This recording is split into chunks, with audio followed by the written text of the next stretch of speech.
Hey, Challenger executives, welcome back to another episode of the Leaders List, where we will examine the things that are super important on the list, some of the things that get pushed down off the list that need to get done, and sometimes we'll talk about things that are as important as the document you're writing those lists on. And that's what we're going to cover today. We're going to cover the subject of culture.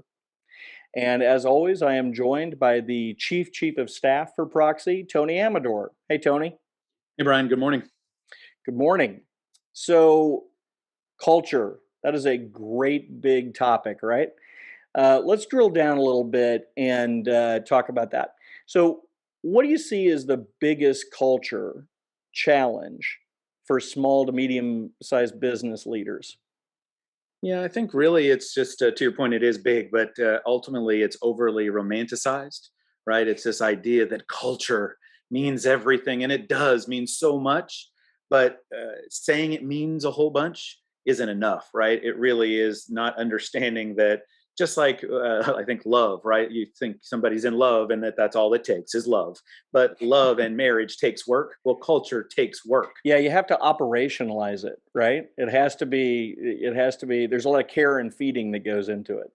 Absolutely, absolutely, and really definitive. Like we are going to spend time feeding our culture, thinking about our culture, being very strategic and deliberate about our culture.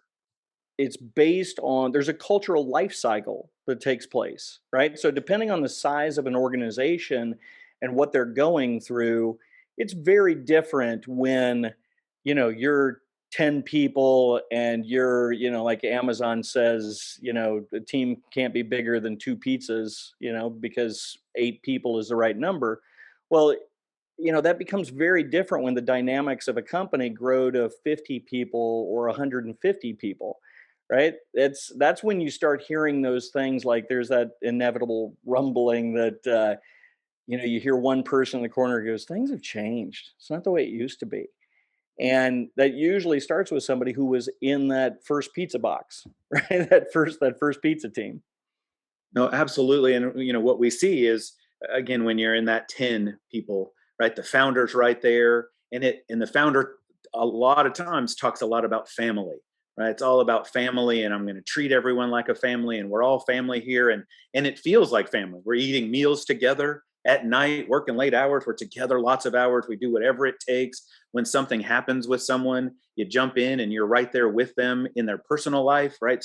So it extends past, and you start talking about that it's a patriarchal kind of company or matriarchal kind of company, and that really the leader's treating you like family. When you get to 100, it's not, you can't treat everyone like family anymore, because you don't have, the leader doesn't have that level of individual relationship with every individual person, and decisions can't be made at the individual level for 100, Yeah, right? I agree. It's kind of like that sports analogy when you were in junior high, you're in high school, at those stages, like if you're playing a sport, like if you're playing football as an example, you might play offense and defense because you're just the best athlete and you're a good general athlete. Well, that's what you need in those types of environments.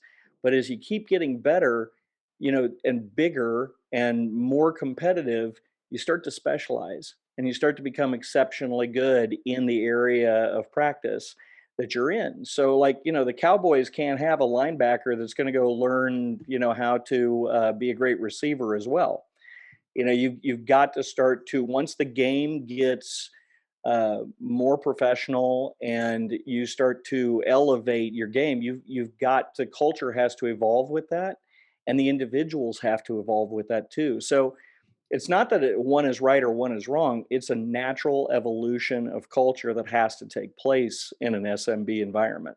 Absolutely. And that's again with the when the leader has to understand that that transition is taking place, and help the folks that were there when it was 10, help them understand why this change matters, why this change is important, and why we're moving in this direction, because they're such a vital piece of the culture. Those original 10, however many of them you have when you get to 100, they still play such a big role, and they have such a loud voice that they have to understand the why.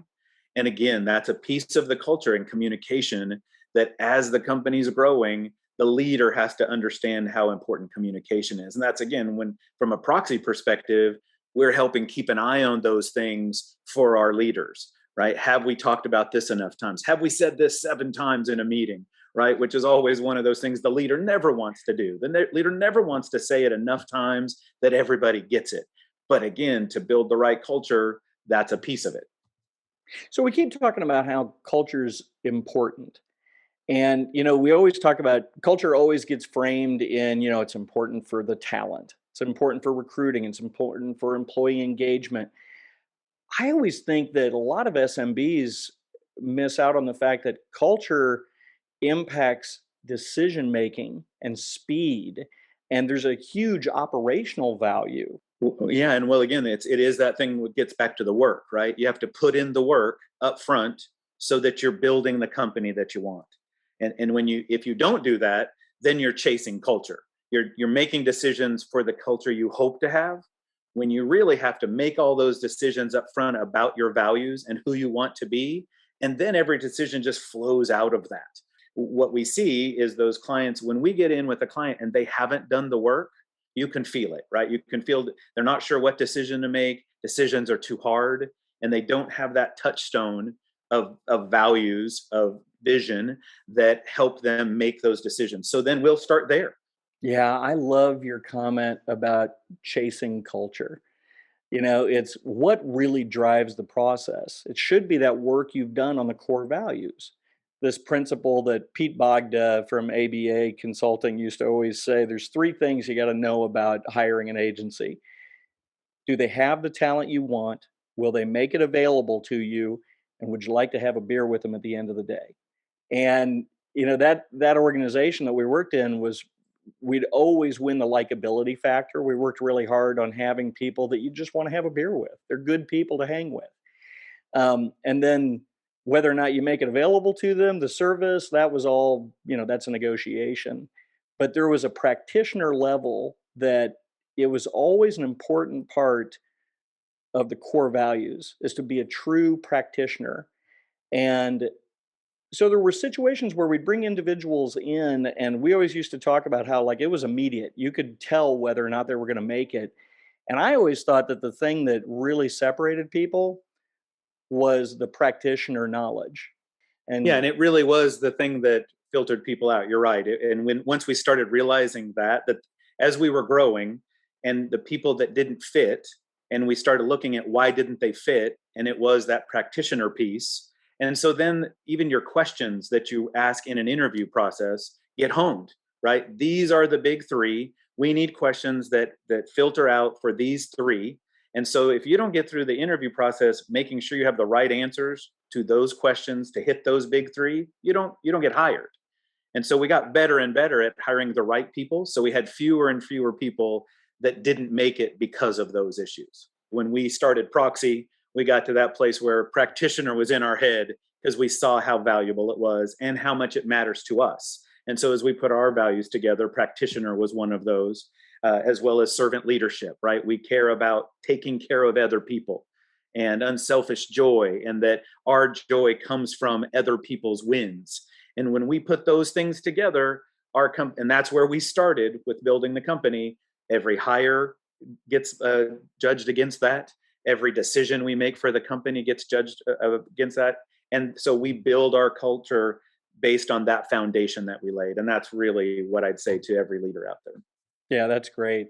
So you challenge your executives, focus on the core values, figure out what's most important today for the long term, and then recognize that it takes constant care and feeding on a short term basis and a repeated basis to get your culture to really start to help you excel and to get that operational value out of it. We hope you guys do well. We appreciate your time and we'll look forward to seeing you next month. Thanks for joining us on the Leaders List.